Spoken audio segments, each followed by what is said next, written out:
Hello. Okay.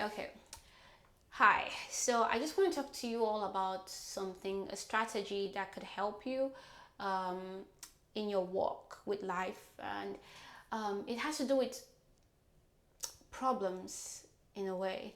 Like human beings, it's inevitable that you won't face problems at some certain point in life. You would always have these problems popping up here and there, you know, just like pain in the body. If you have a pain in your internal body, you don't want to ignore it because that could be an indicator that there's something wrong, right? So you want to find out what's it and solve it. And if you don't, it could graduate to something really big and massive, right? So pain in the body would indicate that there's something wrong, and you don't want to take medications to relieve your pain symptoms. You want to go back in there and find out the reason for the pain and find a solution for it. So if you have a problem right now and you don't have a solution to the problem, but this is a problem in your life. It could be a financial problem, it could be a family problem, it could be a personal problem, school problem, stuff like that.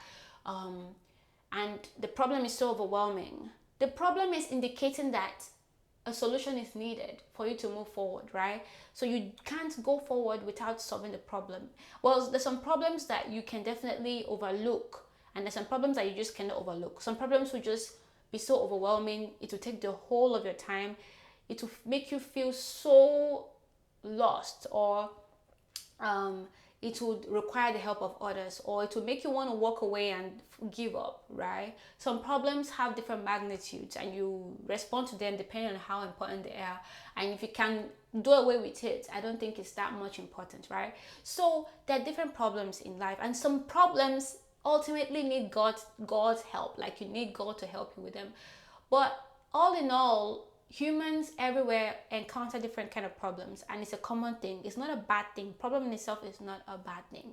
It's indicating that a solution is needed, and once you have that solution solved, it will align you more onto your path to where you're going to, or your destiny, or your purpose, right? Okay, so if, for example, if this problem is a critical one, and it's so overwhelming, you feel like you're almost losing yourself because your whole time and attention is on that problem and you just cannot solve it, and you don't feel like it's something that you can walk away from. It's so overwhelming and you're lost in this place, and you know for sure at that point, if humans can't help you, God is the one who's going to be able to help you in that kind of situation. If you still want to find peace and want to remove your mind and be able to do other things in this time, in this critical time, because you just cannot find a solution to the problem, and you want to find peace in that time, because you can't find peace because everything inside of you is stuck in that problem. But you still want to find peace because you've got to do other things, right? You've got to go to work, you've got to go to school, you've got to do that, you've got to do this, and you want to give, which you have to give God time, if you've prayed about it, to help you solve the problem. you know there are two things that I would say that would help you right away. One of it is that every human in this world, no one is made without a purpose, right? And if you don't know what your purpose is yet, go to your you have to go to our Father. Like, God is a real Father. He would listen and he will talk to you, and he's the one that he does not create and allow anyone come into the world without a design or a purpose or a destiny. He creates you. He has something that on you is a marker, or on you have something that the humanity needs to be a better place. Those who are here 10 years ago, 20, 200 years ago, they were needed at that time, and the destinies they have was for that time, and they all did what they had to do to allow us live the life we are here. If they were not there at that time, our today would not be possible. You see, and there are a whole lot of people that we know that are popular for great things that they've done. Even if the purpose you have is a little, almost insignificant to you, indirectly they all work together to bring us to where we are today. The person who felt most insignificant 200 years ago still had an impact for today, because he had to be there. and his destiny was crucial, even if it has to do with just a little child. If someone's destiny was attached to just a little child, and that little child won't become who he or she had to become, if that person was not available, if that maid was not in the house, 200 years ago, then that child, without the presence of that maid, would not be able to be who he was supposed to be, or who she was supposed to be. So irrespective of how insignificant your purpose is, how you think your purpose is, how insignificant you think your purpose is, it will take for you to search with God to find out how significant your purpose actually is, because he doesn't make anything without a reasonable reason, right?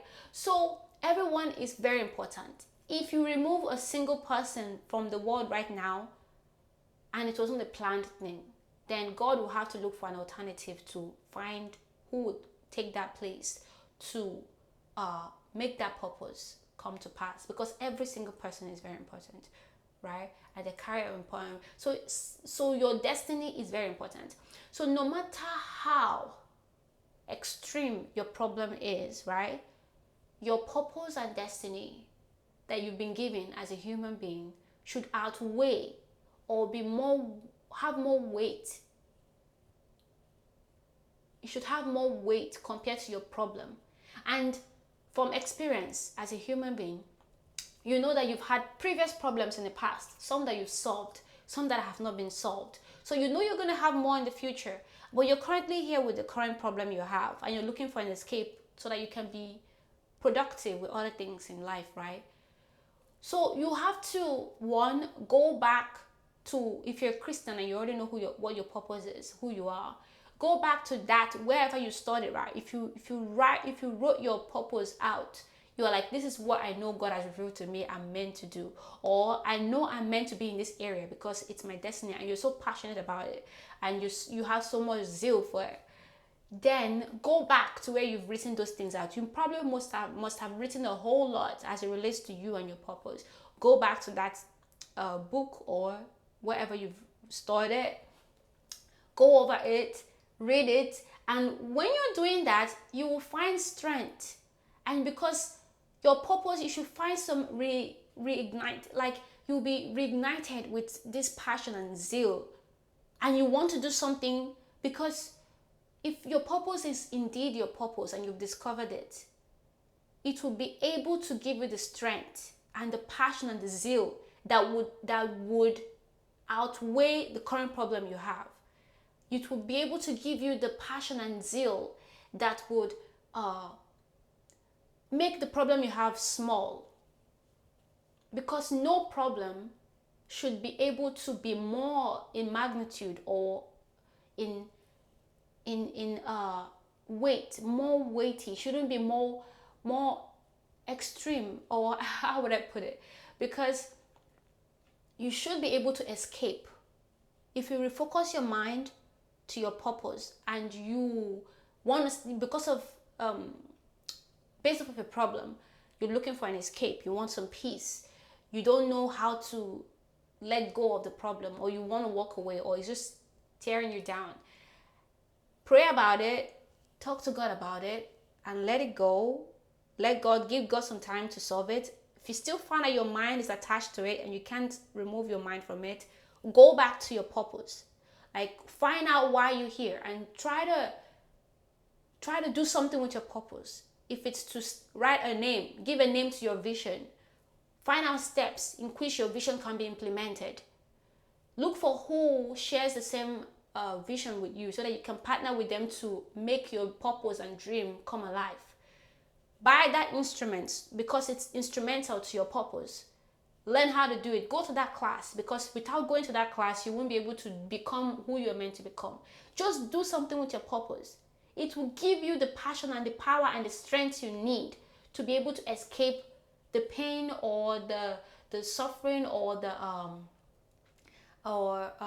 whatever frustration that comes with the current problem you have, right?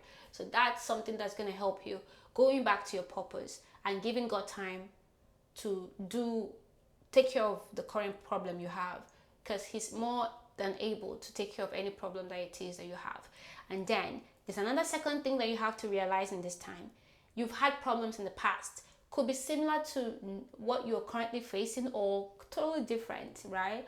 But just know that if God had brought you out of all those massive, then in the past it was really a big deal, but now it's no more, because you've overcome it, and now you're facing something that to you it's the whole world and you have to solve it.